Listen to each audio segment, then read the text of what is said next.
As Donald Trump made his way to the podium, it was clear he had the support of his Republican Party.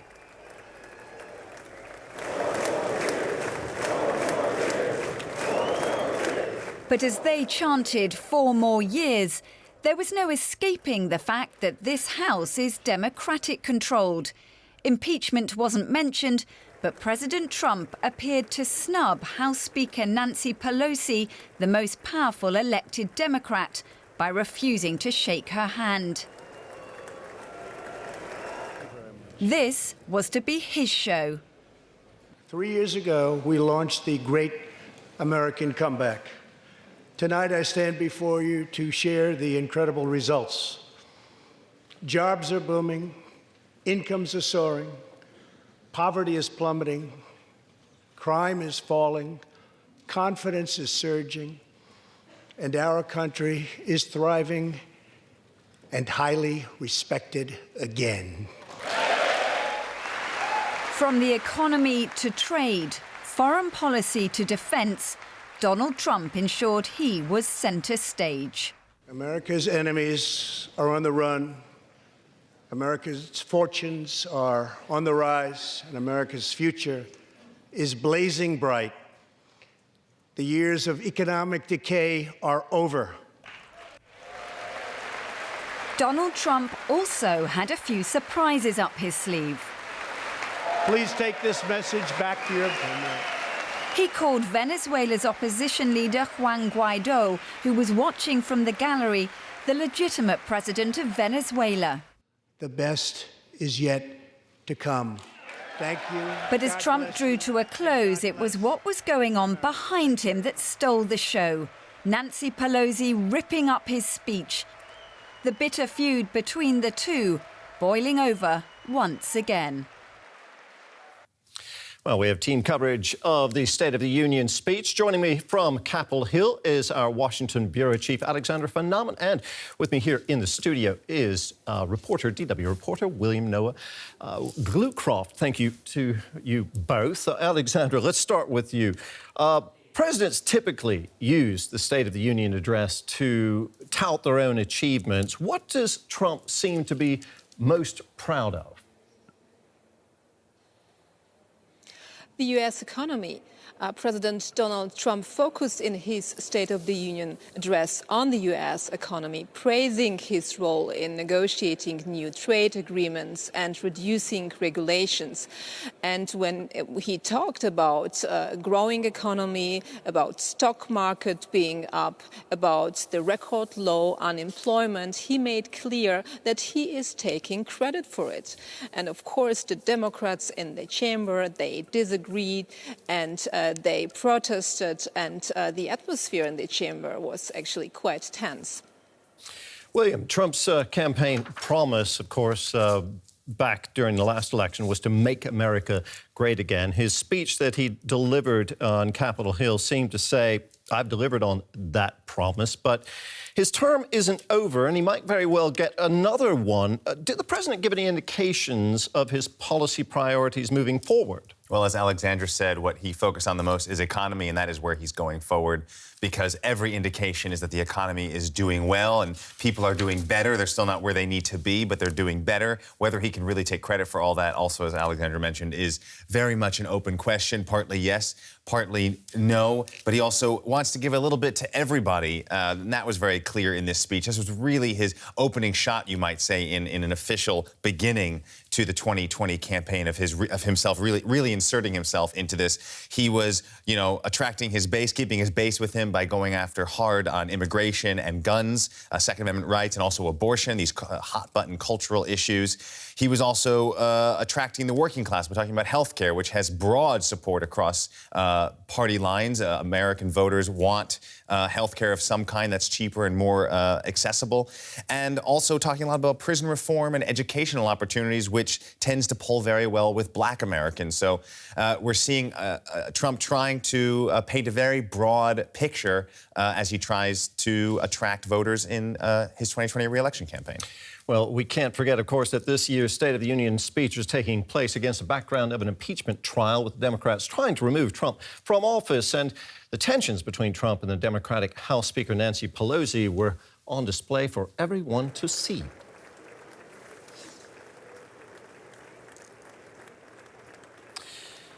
Just before his address began, President Trump apparently rebuffed Speaker Pelosi's attempts to shake hands with him. And then, just as the president is finishing up his speech, this extraordinary scene, Nancy Pelosi standing up and demonstrably ripping up her copy of the president's address while he is standing in front of her at the lectern. Many people, including the White House, interpreting that as a deliberate sign of disrespect towards President Trump.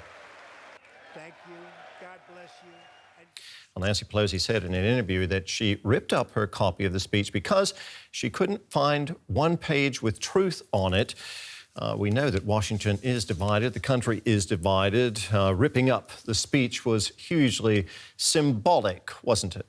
It was quite symbolic. She went on to say it was the courteous thing to do for what she called a manifesto of mistruths. And let's not get bogged down in the personality wars of Trump and Pelosi. It is, as you note, very symbolic. It's also very dangerous for the country. Let's not forget Nancy Pelosi is not just a Democrat or any old Congresswoman. She is the Speaker of the House, the leader of Democrats in the House, the leader of Congress, the lower house, and as such, the third in the line to the president. Regardless of party, the president and the Speaker of the House have to have some kind of communication, some level of seeing eye to eye if there's if there's a military strike planned, if there's some major policy about to be announced by the president. The Speaker of the House is traditionally involved in those conversations and is privy to a lot of what the president is thinking on policy. And the fact that they haven't spoken to each other since October is not a great sign for the United States being able to move forward on any number of issues. Hugely polarized there in Washington. Alexandra, Pelosi did make a very bold gesture there by tearing up that speech. What did you make of it? Do you think it showed more resolve on the Democrats' side or desperation? I would say resolve, and I would also see it as a very symbolic gesture.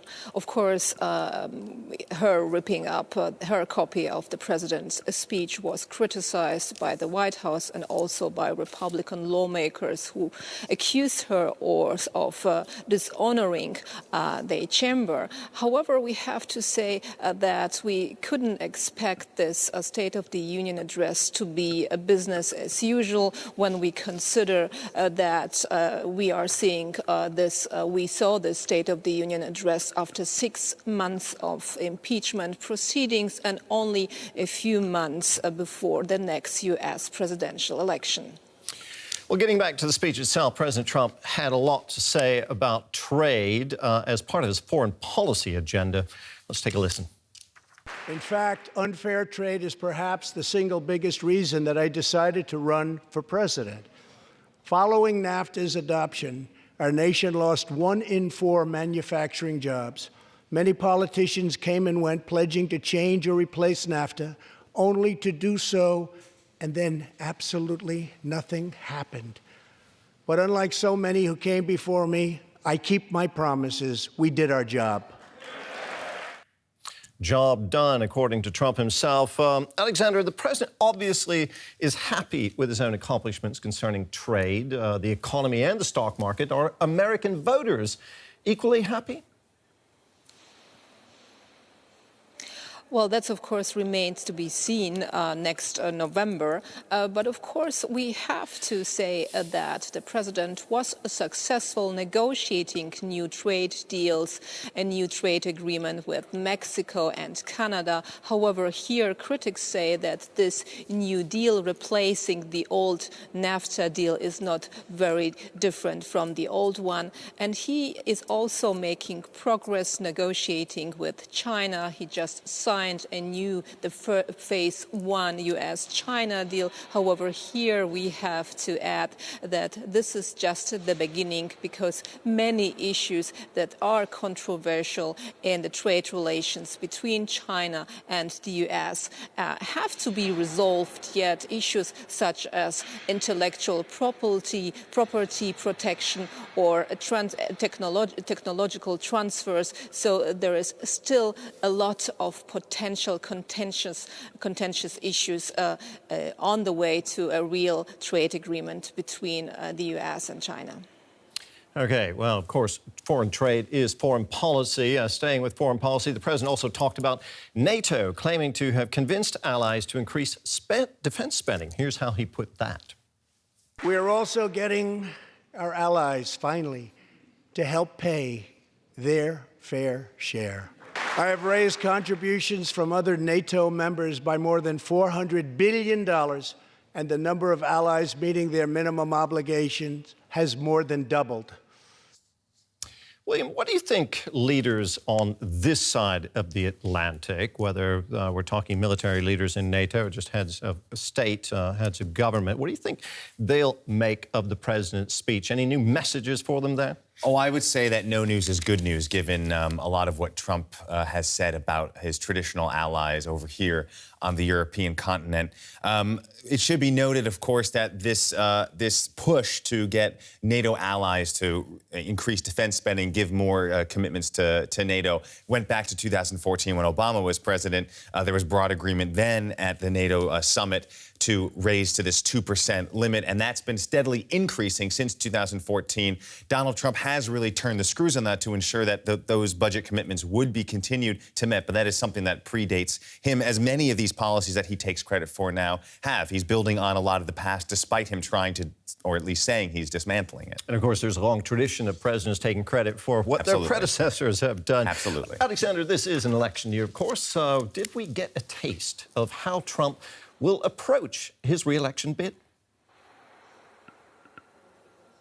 Yes, this was definitely an election speech, and the fact that President Trump focused on economy is also very telling, because this is his strongest argument to get re-elected. In his State of the Union address, he addressed his base, but he was also trying to extend his base, and it was also very telling that he didn't mention the 2020 Democratic hopefuls, but he addressed them by criticizing his Democratic rivals for their alleged socialist policies and ideas. Okay, well, we're going to have to leave it there. Alexander von Namen in Washington, our Washington Bureau Chief, thank you very much. And William Noah Glucroft, our DW reporter, in the studio with us. Thank you both for your analysis. Well, as Alexander mentioned, Trump focused mostly on domestic policies, but he did mention a couple of foreign policy issues as well. And one example, the ongoing tensions with Iran. Let's have a quick listen. In recent months, we have seen proud Iranians raise their voices against their oppressive rulers. The Iranian regime must abandon its pursuit of nuclear weapons, stop spreading terror, death, and destruction, and start working for the good of its own people.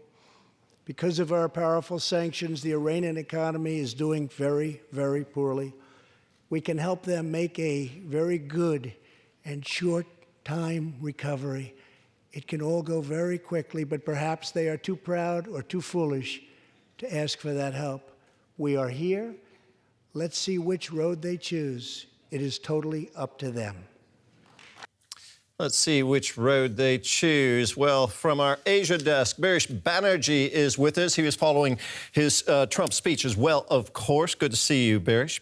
What kind of message is Trump sending to Iran with those comments? A very clear message, Terry, that the strategy of maximum pressure is going to continue. Now, it's a strategy that is designed to bring Iran to the talks table to negotiate on U.S. terms. Now, of course, here the big assumption is that Iran is going to do that. Because what's happening with the strategy of maximum pressure is that the hardliners in the Iranian regime are getting more power and they are moving away from the West, which is not what Hassan Rouhani, the president of Iran, wanted. Remember, he willingly signed up to the Iranian nuclear deal, which the US unilaterally walked away from. And all of this is happening in an election year, not just for the United States, but also for Iran, which holds legislative elections this month. So therefore, the pressure is on both sides to show a hard face, a hard stance.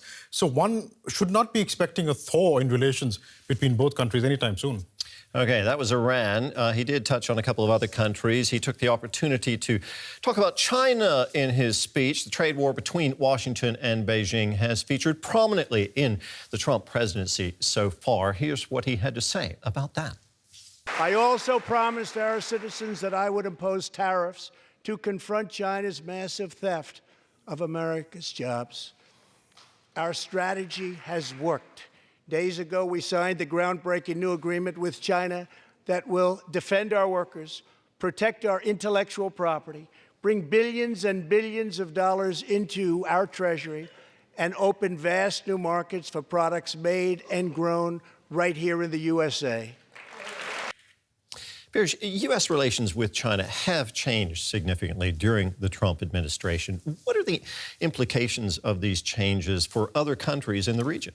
Terry, U.S. relations with China have been central to U.S. policy in the wider region, which is generally called the Free and Open Indo-Pacific, FOIP, if you like acronyms in the morning. The trade war with China that Donald Trump began, which has seen some sort of progress with the Phase 1 trade deal between China and the United States, has taken up so much attention that it's taken away from what this FOIP was trying to achieve, which was to build up some sort of an alliance, a coalition between India, Australia, Japan, for example, along with the United States, to counter Chinese influence in Asia. Not much attention has been paid to that. Instead, it's the US-China trade spat that's taken up all the time. Talking about paying attention, the State of the Union address, of course, everyone in the United States watches it. Here on this side of the Atlantic, it gets some attention. But what about in Asia? Do people there watch it? Do they care about it?